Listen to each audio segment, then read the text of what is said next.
చేస్తున్నారు. ప్రజలతో అంటున్నాడు, నేడు మీరు చూస్తున్న శత్రువులను మరల ఎన్నడూ చూడరు అని చెప్పాడు. వెళ్ళిపోయి ప్రభుకి మొరపెట్టడం మొదలుపెట్టాడు.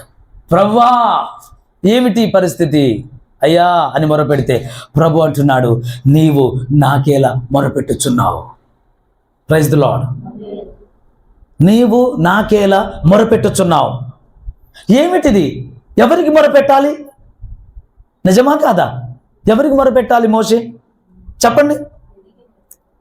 ఆయనకి కదా మొరపెట్టాలి. నువ్వు నాకేలా మొరపెడుతున్నావు అంటున్నాడు. సాగిపోవుడి అని ఇశ్రాయేలుతో చెప్పుము.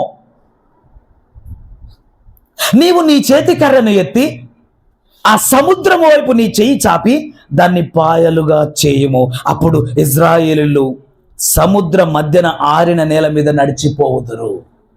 Praise the Lord. మోషే, నువ్వు నాకేలా మొరపెడుతున్నావు? నాకెందుకు మొరపెడుతున్నావు మోషే? ప్రభువా, ఏం మాట్లాడుతున్నావు? నేను నీకు మొరపెట్టాలి కదా. లేదు లేదు లేదు, నువ్వు నాకు మొరపెట్టవలసిన అవసరం లేదు. నువ్వు నాకెందుకు మొరపెడుతున్నావు? సాగిపోమని చెప్పు. ఎక్కడికి? ఇటువైపు సాగిపోమని చెప్పాలి. ఇరువైపుల అరణ్యం ఉంది, ఎదురుగా సముద్రం ఉంది, వెనక తట్టున ఫరో సైన్యం ఉంది. ఎలా? ముందుకు సాగిపోమని చెప్పు. నీ కర్రనెత్తి సముద్రాన్ని 2 పాయలుగా చేయి. నేను చేస్తాను అని చెప్పట్లా. హల్లెలూయా. నేను చేస్తాను అంటున్నాడా? మోషే, నేను చేస్తా మోషే. మిమ్మల్ని విడిచిపెడతానా మోషే? నేను కార్యం చేస్తా అలా అనట్లా. మోషే, నీ చేతి కర్రను ఎత్తు, సముద్రాన్ని 2 పాయలు చేయి, ఆరిన నేల మీద ఇశ్రాయేలీయులు నడుస్తారు. మోషే కలిగినది అథారిటీ.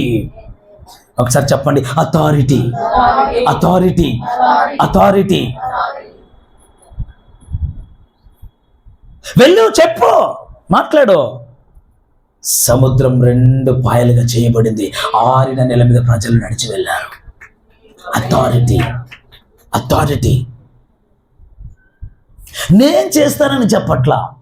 మోషే, నువ్వు చేయి అంటే, నాన్న మనకు అర్థం అవుతలేదు నాన్న. ఇంకా దేవుడు మనలో కొన్ని నాటాడు, కొన్ని కప్పాడు, కొన్ని మనలో దాచాడు. వాటిని ఎలా వాడాలో మనకు తెలియడంలా. అర్థమవుతుందా? దేవుడు మనలో ఇన్బిల్డ్ చేశాడు ఆల్రెడీ. వాటిని ఎలా ఉపయోగించాలో మనకు అర్థం కావట్లా. మోషేకి అదే అర్థం అవ్వాలా.